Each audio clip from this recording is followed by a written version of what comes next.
like talking Batman. We have a podcast here, all about that Gotham man. You smile from ear to ear. Bat books for beginners. Bat books for beginners. Welcome to Bat Books for Beginners. You guessed it. It's a podcast about Batman. Join Chris and Gerry as they talk about today's Bat Book. Welcome to Bat Books for Beginners.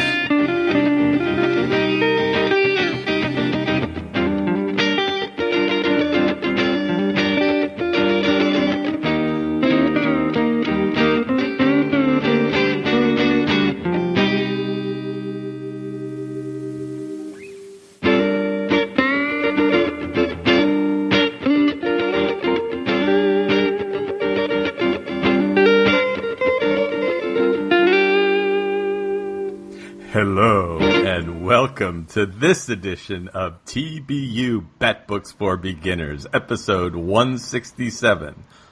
I'm doing my best Don Cornelius voice, and my name is Gerry. And I'm Chris. And we are your hosts. Applause, applause. Well done. That's a great Don Cornelius, Gerry. Thank you. On Bat Books for Beginners, we will examine story arcs with Batman and related characters. We'll give you the historical background of the book, break down the plot and the art, and give you our opinions so you can decide for yourself if they're worth a read.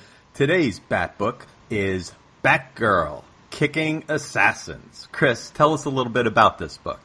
Thank you very much, Gerry. Hello, Bat fans. Thank you for downloading and spending some time with us today. Batgirl, Kicking Assassins, is what I did there. I think that's how they wanted it read. I do too. It was a 128-page trade paperback that was cover dated December 2005 that reprinted Batgirl issue numbers 60 through 64, which were cover dated March through July of 2005. The individual issues were cover priced at $2.50, and the trade paperback had a cover price of $14.99. The individual issues appear to be available on Comixology. Online vendors are selling the copy of the trade paperback from a range of $12 to $20. For our creative team, I'm going off of some personal recollections and online sources. Our writer is Anderson Gavrich. Gavrich was mentioned on a previous podcast. I think he had the majority of his comic book credits around this time period. Prior to working on Batgirl, he was a writer for Detective Comics. He's also written for Batman, Catwoman, and the Omega Men. He's an actor, and he lives in the Los Angeles area. Now, I really like Ale Garza's artwork, and I don't think we've seen or talked about him on this show yet. Ale Garza was born Alejandro Garza on May 4th, 1977, making him 40 years old. He started out as a comics professional at the age of 18, working for Wildstorm Comics. I think I first encountered his work on Spider-Man for Marvel, but that was when it was under the Marvel Knights imprint. Now, aside from Batgirl, he also has credits on Gen 13, Witchblade, Deadpool, and Supergirl, among others. Jesse Delperdang was the inker, and Jason Wright was the colorist. Now, I'm going to give a little background on some of the characters that will appear in this book. We have the Brotherhood of Evil. Longtime comic book fans will associate them as villains of the Doom Patrol and the Teen Titans. The group first appeared in Doom Patrol number 86, cover dated March 1964, and were created by Arnold Drake and Bruno Premiani. Their roster has gone through changes over the years, but here we have two members closely identified with the group. The Brain, literally a disembodied brain encased in liquid over a metallic skull, Shermala, an anthropomorphic gorilla, and we also had Gemini, who is the daughter of member Madame Rogue, with the powers of her mother, the ability to take on any shape she wants, and the ability to stretch. We also later on have Ravager. This is the Rose Wilson incarnation of the character. She's Deathstroke's daughter, and she's the fifth person to have gone by the name Ravager. Now, I'm not going to go into the previous four. That's a topic for a different show. But she first appeared in Deathstroke number 15, cover dated October 1992. Like her father, she has an enhanced stamina and strength, and versions of the character have appeared in other media. For example, the Arrow TV series, TV shows, and animated film. There are currently 7 online reviews on Amazon.com for this trade paperback, and its rating is 4 out of 5 stars. And with that, I'll turn it back to you, Gerry. All right. Thank you so much, Chris. So we're going to talk about this story after a few messages from our friends.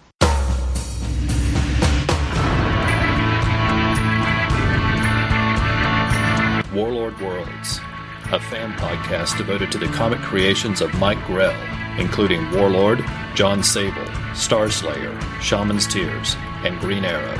I'm Darren. And I'm Ruth.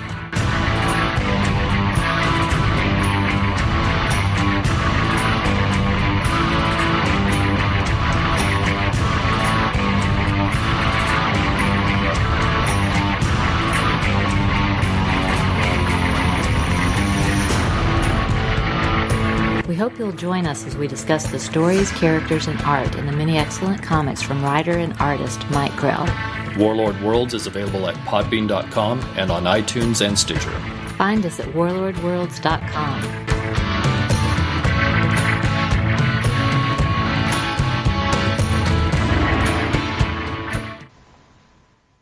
Welcome back. So, let's get into the story of Batgirl, Kicking Assassins, starring Cassandra Cain as Batgirl. Now, this trade is comprised of two different stories, The Hood and Could Have Been. So I'm going to start off with The Hood. Batgirl, Cassandra Cain, trains with Onyx. Afterwards, the pair sit together on a Bloodhaven rooftop, and Cass takes off her mask in broad daylight. Onyx tells her to put it back on. She's lucky that she's been able to protect her identity, something Onyx has not been able to do. That evening, Cass breaks up a convenience store robbery.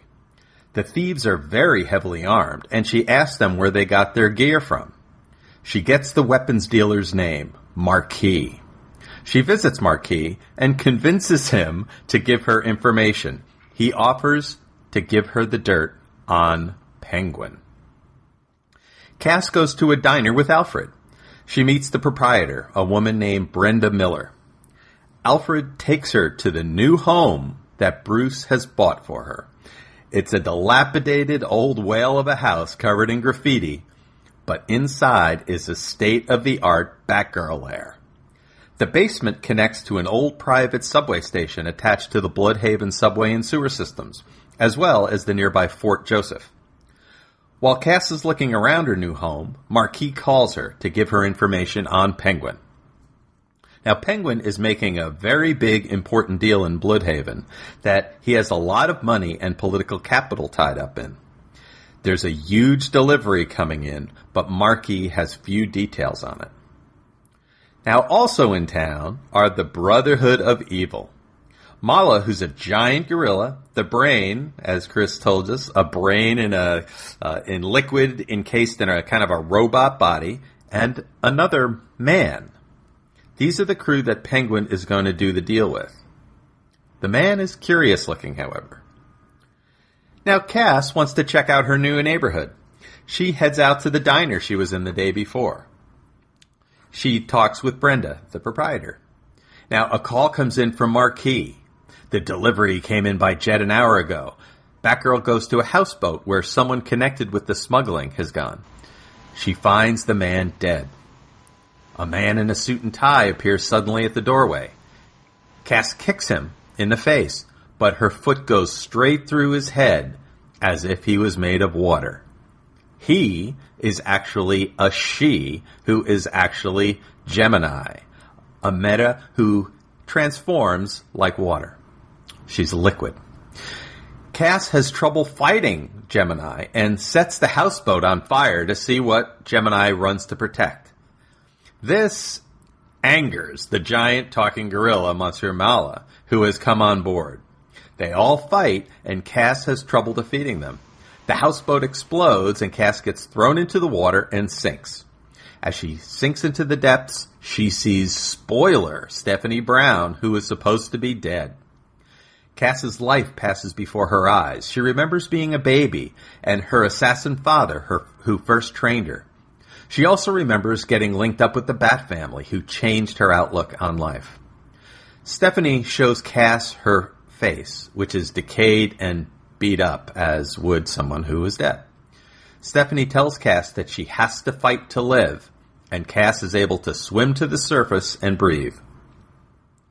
The next day, a beat-up Cass goes back to Brenda's diner and orders a giant breakfast. She goes back home to her Bat computer to research the Brotherhood of Evil and study their fighting techniques. She realizes that Gemini is the daughter of an original female Brotherhood member. She wonders if Gemini is bad because of her mother, and if that original parental training ever really leaves a child. Though Cass has overcome her original training and is different than her father, Cass finds a kinship with Gemini. They may not be the same, but they're similar. Marquis calls her again with the time and place for this evening's handoff of goods. Cass leaks the information to some Bloodhaven PD cops that Penguin has a deal going down. The info leaks back to the Penguin because, police departments, somebody's on the take, and it sours the deal because the Penguin realizes that the police know and that Batgirl knows. The Brotherhood of Evil sees Penguin's helicopter leaving the drop-off point. Cass finds the Brotherhood, hits the brain in the glass brain protector, shorting him out. Cass is able to disable the gorilla and has discovered from analyzing the videos how to break Gemini's balance and hurt her. The three are captured, tied, and Cass turns them over to the Bloodhaven PD. The end of that story. Ooh. Yeah, so now for the second story. Could have been. Cass remembers being trained by her father and Batman. She isn't the evil killer her father trained her to be. Batman helped her past that. She runs into Brenda Miller, the diner owner. Brenda has mysteriously come into some money through a grant from the Wayne Foundation. She invites Cass to a party to celebrate. Now, Cass calls Batman, who's happy that she's taken an interest in the neighborhood. It was apparently she who told Bruce about Brenda. Penguin has been put in a bad spot by Cass's activities, and he wants to get rid of her, and he's hired Deathstroke for the job. Cass gets ready for the party and puts on a frumpy outfit. She doesn't like how it looks, so she does some instant alterations, and she arrives at the party looking very trendy with a torn jacket, a shortish skirt, high socks, and just looking very modern. Cass sees that there's dancing, and she goes onto the dance floor and really starts enjoying herself. Through a window at the club, everyone can see a fire in an adjacent building. Brenda says it's the Brownstein's house. Cass disappears. There's a cry from the top floor of the burning house. Suddenly, Batgirl appears to come to the Brownstein's aid. She bursts through a wall, but comes face-to-face with Deathstroke, attacking Mrs. Brownstein. He kills her and pulls out a gun and shoots at Cass, who's able to evade the bullets. The house collapses and Cass makes it out safely. Cass chases Deathstroke and suspects that he's just toying with her. They tussle by Fort Joseph, but Deathstroke isn't trying to kill her. He is saving that for his daughter, the Ravager. Cass realizes that Deathstroke has been training his daughter to be an assassin, much like her father trained her. Since he knows that Cass won't kill her, Deathstroke figures it's a safe fight. The two fight while Deathstroke looks on. Ravager fights very much like Deathstroke, but doesn't have the skill or speed. Also, she can't see out of her left eye very well. Cass uses that to her advantage and knocks Ravager out and leaves the scene. Ravager follows her. Cass remembers how it felt when her father was training her and realizes that it must be much like how Ravager feels now. Cass makes it to the tunnels that connect to her house. Ravager finds her and they fight. Cass waits until Ravager does what she knows she must, look at her father for approval. When she does, Cass takes Ravager's sword from her and stabs her neck, giving her about 10 minutes before bleeding to death. Cass says that Deathstroke has to choose whether to kill her or save his daughter. Deathstroke chooses his daughter as Cass expected. She's able to get away, but knows that someday Ravager will be back to finish the job. The end. Ooh. Yeah, so those are the stories. Now, Chris and I are going to talk about our feelings for them after these words from some of our friends. Beautiful as Aphrodite. wise as Athena, stronger than Hercules, swifter than Mercury. Explore the 75-year history of the Amazon princess with Wonder Woman, Warrior for Peace, a monthly podcast available on iTunes, Stitcher, and at wonderwomanwarriorforpeace.wordpress.com. Welcome back. Okay, Chris, what did you think? Well, full disclosure, I know that the Cassandra Cain Batgirl is one of your favorite characters, Jerry. Yes. That said, she's not one of my favorite Batgirls. Now, before everybody starts to lob stones at me, I want to make this clear. While she's not my favorite Batgirl, I think she is a very intriguing and interesting character. I don't dislike the character. Let me repeat that. I don't dislike the character. I thought this was a decent story. We sort of had what I had hoped we would get with Cassandra, something more of a personal life, something more of a social life that I think had been lacking in some of the elements that I'm familiar with Cassandra Cain's Batgirl. And I really liked that. There were some things I didn't like. I think by now she should have been up to speed with some of the English and her speaking skills. I think there was one panel where she didn't know flat was another word for apartment. Right. And I think, how many years or how many examples are we going to have that she just doesn't quite get a grasp totally of English? Okay, we get it. She can't quite read yet. She wasn't sure which T to pick, so she goes with the Assam, and then she likes the Assam. I thought that was a nice detail. Yeah. One other thing I did like was just how the writing and artwork complemented each other. I think on the last show we had a huge issue with the artwork just not jiving with the writing. Yes. Here I think we had a little more symmetry, and I really enjoyed that. This played out well. It wasn't necessarily outstanding, but I thought it was very good. I really liked the Brotherhood of Evil popping up. I thought Cassandra handled them well, as she should, but this is a group of villains that are generally take on more of a team with like a Doom Patrol, with like the Teen Titans, and they tend to have some epic battles. I thought this one kind of ended abruptly. I didn't mind seeing these characters here, but I thought Cassandra put them away quite handily, as opposed to taking like 5 issues for the Teen Titans to put the Brotherhood of Evil away. But overall, there were some things to like. I think there were some nice insights with the writing. And overall, I thought this was not outstanding, but pleasant. What did you think, Jerry? I enjoyed it. I think, like you said, it's not a great story. It's being, a 3-issue and a 2-issue story. I think the arcs are quick. It's things happen a little suddenly, but I do like. I am a Cassandra Cain character, and not just as Batgirl. I mean, I wouldn't say that she's my favorite or least favorite Batgirl, but I just really like her. I think she can be a very interesting character. She's not, she's supposed to be kind of the one fighter that can, supposedly take out Batman, right? She's like at the highest skill level of all the fighters in the Bat family, and that doesn't really come across here so much. However, what this does show of her is that she studies her opponents. She sees what they can do. She starts to put herself in their position. So, she's finding kinship with Gemini, right? Her Gemini's mother was an evildoer and presumably taught her, just like her father, just like Cass's father taught her. Same thing with Ravager. How the kinship between, with Ravager trying to please her father. She knows that she's going to look for his approval, and she's going to use that to her advantage. Just getting inside the heads of her enemies is pretty interesting, and I like the internal dialogue here. Like you, I think that some of the the tropes about her not being able to read and her trying to struggle with language, there's some places where it works. I thought as she's trying to figure out what different words mean, I thought was interesting. What is it?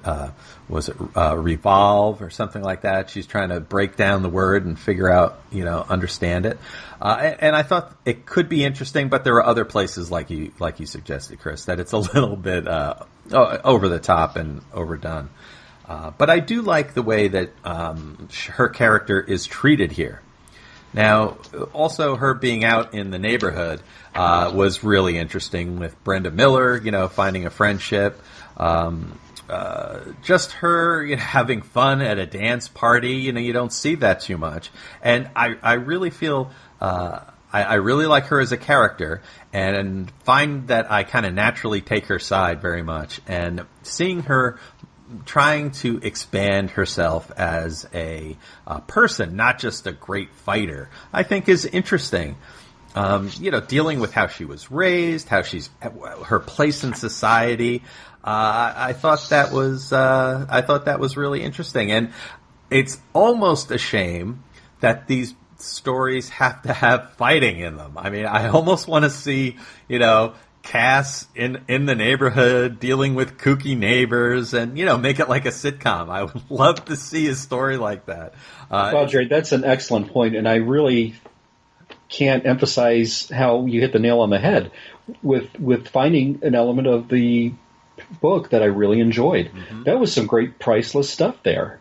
Even just the one panel where Cass looks and says, well, should I wear this to a dance or not? And then she just rips the sleeves and she shows up in this outfit, which I really didn't know what to make of. It was half adorable, half of what were you thinking? Yeah. And there was just a bit of charm there that I just couldn't put my finger on, but it was just priceless. Yeah. Absolutely priceless. And, I could see reading a trade of her living in a neighborhood, maybe taking care of, using her abilities to take care of some very low threat, low stakes things, and just her being a neighborhood kind of like, if she was, part of the Gilmore Girls or something like that. Oh, sure. Absolutely. So, one thing I did want to comment, though, was I really liked L.A. Garza's art. I said it earlier. I wanted to emphasize that. In particular, we had a sequence where Cass is beaten, and we see her, drifting, and then Stephanie appears in the spoiler costume. I think that was in the beginning of number 63, and that opening splash page was something I liked really, really much in particular. That was really, really well done. At this point, I think we're presumed that Stephanie is dead, so we think that she's on the other side, and we see Cass either going into a spiritual world or hallucinating. Mm-hmm. And just how that whole sequence was depicted over a few pages, I thought was masterfully done and really well colored. Yes. We show Stephanie taking off her cowl, and then we see that she's aged, and this isn't her Cass's time to go yet. That was a really well played out sequence. Yeah. Some of the other things that I thought could have been handled better, I thought we really didn't get much of the penguin. Mm-hmm. I thought the villain conflict wasn't there, but I think you really were onto something, though, with the stuff with Ravager and the Deathstroke stuff. That was a really powerful moment. You could really tie in the parallels there. That was really great. Yeah, I think so, too. I totally agree. I'm looking right now at that sequence with Cass sinking in the water. And like you say, it's really powerful. The art is really impressive. And the coloring, it's just a gorgeous, glowing kind of purples and golds and avocados. And, I mean, it's really, really, really beautiful stuff. I think that was my favorite. I'm really glad you mentioned that issue 63. That's a really, really beautifully done issue here. Now, one thing... So, what do you think? So, I assume that... Spoiler is this is just a hallucination, right? Yes. Because we know that, I think this is at the time, it's tough. I almost need a scorecard as to who was presumed dead back in 2005 and who wasn't and whatnot. And, we had some other characters with Stephanie's neighborhood, and I had to see where that was going to go. But then I looked and I said, oh, wait. this series, it only has another year to go, and then it's going to end. And I think they threw Cassandra, into some more deeper subplots in the remaining issues of this run, where we really the supporting cast, if it's there at all, really took a back seat, which is kind of unfortunate. And I know we have to have these epics, and at the same time, this was a book where be careful what you wish for, because whereas I tend to preach sometimes, I wish we would have more shorter or self-contained stories. I got that here, but I think it risked some of the characterization with the villainy, with the scope of the villain, because I think these villains are much more of a threat than they were ordinarily depicted here. Right. But still, I mean, those were the Brotherhood of Evil versus Batgirl. Wow, this is going to be great. I mean, so you're in heaven, right? Yeah, this was good. This was really good. Yeah. Were there any other things that you liked or didn't like in particular with this, Gerry? So there was one thing that I didn't, and maybe folks out that are listening can help us. There is a character in here. He's got a tattoo on his arm. You can see him scattered throughout these stories. He seems to be connected. It's the graffiti on Cass's house at the beginning is the same kind of symbol. There's the same symbol, like kind of a zero with a slash through it, that is on the house and is on his arm. And he shows up a couple places. He's dancing with Cass. She comes home and finds him asleep across the street from her house, apparently waiting for her. She gives him a kiss on the forehead and goes home. I'm not sure who he is, and I don't know. Do you know? Well, I have a run of the Batgirl from these issues. I started to dig, but I didn't get enough time to do the deep dive that I wanted to prior to recording this. I only got too far, and then I looked ahead, and I saw that Cassandra's braced for some really, really heavy stuff with the remainder of this run. So I just don't know if they're ever going to explore that. I tried to research online, and well, let's see. Do we have any sites where it's Cassandra's love life or anything or what have you? And I really couldn't find anything. I couldn't find anything online with respect to a supporting character that was mentioned by name. Right. I only saw the villain, so I will have to do maybe a little more research, and maybe by the time for the next show, if nobody beats me to it, we can get an answer. But I'm led to believe, based on what I found, that these characters either won't reappear, or if they do, they won't be a major part of the arc, or have very little to do with the forthcoming arcs with the remainder of the title. Okay, so if there's anybody out there that knows, please feel free when they leave a comment on the webpage or tweet it to us, or however you want to do it. Let us know if anybody knows who it is. So Chris, tell me, what do you think, rating-wise, recommendation-wise, must-read? What do you think? This was enjoyable. When we read these books, and when I do some research to see what they're available online with respect to the trade, I was a little bit disappointed that there wasn't a cheaper buy to be had out there for this particular volume or for the Comixology stuff. It was just regular price. Every now and then we'll hit upon a trade paperback where you can get it for less than $5. I mean, an outrageous sum. And it wasn't the case here. If anything, this sort of hovered around cover price and went a little $5 higher, which was unfortunate, because this is a book where it's not going to blow you away, but you'll certainly get your money's worth as far as an entertaining read goes. Yeah. I think people aren't going to necessarily seek it out, which is unfortunate, but if you can find this, like at a half off or a bargain or at a resale shop, I think you certainly could do worse. This was written decently. There were no flaws with the artwork. Mm-hmm. We got an outstanding fight sequences. We got the flip side of Cassandra's social life. So yeah, I enjoyed it. Would I call it a must read? Must reads, I almost put in a separate category, Gerry. I tend to think of there's just so much out there with volume of material that for a new fan, for a novice, I'd have to put several volumes of work ahead of it. That's not to say that this isn't a good book by any means. It is. It is a decent book. But I wouldn't call it a must-read.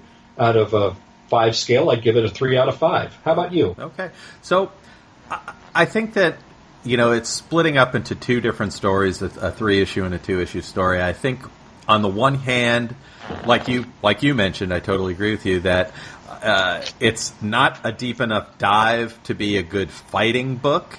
But then also I think it's almost then, on the other hand, too much fighting and it gets a little bit in the way of the social part of the book.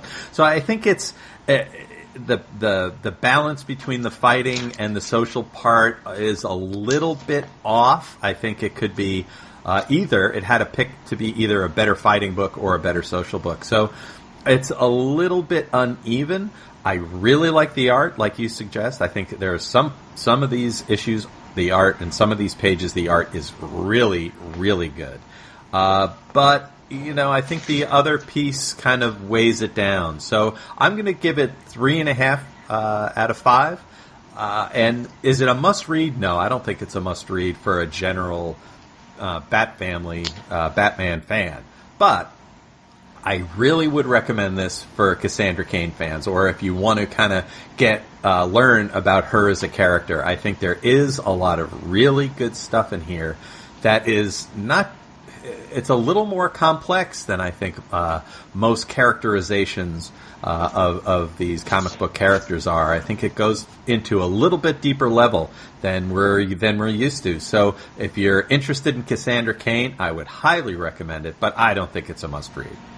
Fair enough. I'll second that too. Yeah, if you are a Cassandra Cain fan, if this is something you're unfamiliar with, by all means, yeah, this is something to seek out. Yeah. All right, fantastic. Well, thank you, Chris. Now, Bat Books for Beginners is part of the BatmanUniverse.net network. We offer all of the Batman-based weekly comic book reviews, news, and some great podcasts, including the flagship comic podcast. Also, there's Everyone Loves the Drake, Batgirl to Oracle, and so many more. If you like what the BatmanUniverse.net offers, please consider donating to us at the TBU Patreon account, which you can find a link to it on the BatmanUniverse.net website. Now, Chris, you are on Twitter, aren't you? Yes, thank you very much, Jerry. You can find me on Twitter at BTO and Batbooks. That's right. At BTO and Batbooks, BTO&D-BATBOOKS. BTO stands for Batgirl to Oracle. I get a little ribbing every now and then. Somebody thinks that's Bachman Turner Overdrive. I can't believe it. But yes, I do appear on Batgirl to Oracle. That's a fine podcast that examines the Barbara Gordon Batgirl and all the Batgirl appearances that she's done. I have a segment on there where I have been reviewing the Batman 66 title. As of this recording, the next thing that I'm going to review is Volume 3 of the Batman newspaper strips that came out a year ago. I think the last volume of that, and there was a Batgirl appearance I'm going to cover there. I am still going to be on the show beyond that. I'm going to hold my cards right now as to what I'm going to be reviewing and what the segment will be about. I think it's something that fans will respond to. I mentioned it to a couple of people just to sound them out, and I did get some positive response as to, oh yeah, why don't you examine that? That'd be great. Yeah. So that is something. So hopefully you'll listen. I hope you like it. I think this is some material that hasn't been examined before, so hope you like it. And beyond that, I can just wait in the wings and wait for Batman 66 material to come back in some sort of form. I know we've got the Two-Face movie coming up, so I think that's something I'd like Jerry's take on as well, so hopefully we'll get a chance to pick that apart at some point too. And Jerry, can the listeners find you on Twitter as well, sir? Yes, they sure can. You can find me on Twitter at Professor Frenzy. That's Professor Frenzy, where I tweet 140 character reviews, cover some of my favorite DC books. I go out and I do some tweeting about Dark Shadows sometimes, some indie comics, and also Chris and I both live tweet horror movies. The hashtag Svengoolie, who does a really terrific hosts some really bad old horror movies that is a lot of fun to watch, and Chris and I both have a great time doing it. And by all means, you can join us too, fans, if you're out there and if you're into Svengoolie. That's on Saturday nights. It comes on, well, the time's going to change. Yes. Maybe by the time this drops, this is going to be on starting at prime time at 8 Eastern and 7 Central by the time this episode comes out. So yeah, look for us there. Otherwise, in the meantime, I think Svengoolie can be found at 9 p.m. Central Standard Time and at 10 p.m. Eastern. So there you go. That's right. Now, we have someone who's joined us on it's really a whole night of MeTV, where right now it's doing Wonder Woman and Star Trek, which is ending, actually. They're changing the schedule. Yeah. But we get someone who's joined Chris and I out there is Clinton Robeson, who does the Coffee and Comics podcast, which I really enjoy. Clinton does a really terrific podcast where he really shows a lot of personal connection to, as a lifelong comic fan. And it's just to hear his reflections, to hear what he thinks about different old-timey comic books is a whole lot of fun. I really enjoy it. Absolutely. Also, on Twitter, you can find Chris Sheehan at Ace Comics along with at Reggie. Now, Chris and Reggie, they have a podcast called The Cosmic Treadmill where they discuss classic comics. Right now they're doing they're going through the whole Crisis on Infinite Earths, which is really a lot of fun. So it's a huge dive into there, and I totally can't second Jerry's comment enough that it's a fine, enjoyable show. I really like the pairing of those two guys. They are great. They really are. And also our friends, the Sutherlands, Darren and Ruth Sutherland. They do a number of podcasts. They do Warlord World, Xenozoic Xenophiles, and Trekker Talk. And they just recently did a deep dive, a 3-episode podcast into Ron Randall's Trekker comic. It's a trade. Rites of Passage, and I don't know if you got a chance to look at that, Chris, but I really enjoyed that couple of episodes. I did too. It's a fantastic series, and I'm glad that the Sutherlands turned me onto it. I had been a fan of Ron Randall. He did some work on the Warlord title after Mike Grell did, right. And boy, just the creative talent that the Sutherlands find, and they'll dive into showing these artists and writers their due with appreciation is really, really outstanding. I can't commend them enough. Yeah. Now, also, before I forget, on episode 165, along with the aforementioned people, we also got likes and retweets on Twitter from Zach Sally, Randall Andrews. There's Clinton again from the Coffee and Comics blog. We also heard from a newbie, the Partisan Cantina at Partisan Cantina. I'm the Gun. That's Mark. Hey, thanks. Shout out to Mark. He's always been a faithful supporter. Longbox Crusade, and I love that handle, Longbox Crusade. You can find them at Longbox Crusade. We also had a new like and retweet from Jeff Hunter at Jeff Hun, 349-1185. Moki the MVP at Moke LAS 805. The Batman Universe at Batman Universe. Thank you very much, Dustin. We appreciate that. Thanks, Dustin. Yep. The Dale Syed at Frozen Gothamite. He's also on the Batman Universe. We also had some new likes and retweets from Dave G at Davey Gould, WCP Ever at WCP Ever, Shawnee at Jimmy Dimmick, and Christopher Hamby at All Chris right, Chris. Chris Hamby, yeah, you can find him on Svengoolie on Saturday night. So shout out to Chris. Yeah. We really appreciate that. Thank you so much. Chris. Yeah, and also, too, one thing I wanted to convey, and I'm sure Jerry will come with the sentiments there, too. At the time of this recording, the events that unfolded with Harvey in affecting the people in Texas, not just Texas, but a few other states as well, our thoughts go out to them, and we really feel for those people going through those things. And just you're in my thoughts, and then somebody who looks at the news and handles work with people involved in that area. I just can't help but feel what they're going through right now. So our thoughts go out to you. Yeah, be well, everybody. Stay safe. Now, one thing you also mentioned, one of the folks that you mentioned in that list, Chris, is Randall Andrews. So Randall, he has a interesting podcast, Soundtrack Alley, and he just recently did Wrath of Khan. And I don't know if you had a chance to listen to that one yet, but that was a really interesting deep dive into the movie. And of course, Randall's focus is on the soundtrack to the movie. So if you're interested in movie soundtracks, you should definitely check out Soundtrack Alley. It's absolutely. He does an excellent job. Sure does. Okay, well, thank you. That's all we have for today. Please join us in 2 weeks when Chris and I will be back. And we hope you had a good time. We hope you enjoyed the show. And my name is Jerry. And I'm Chris. And thank you for listening to Bat Books for Beginners.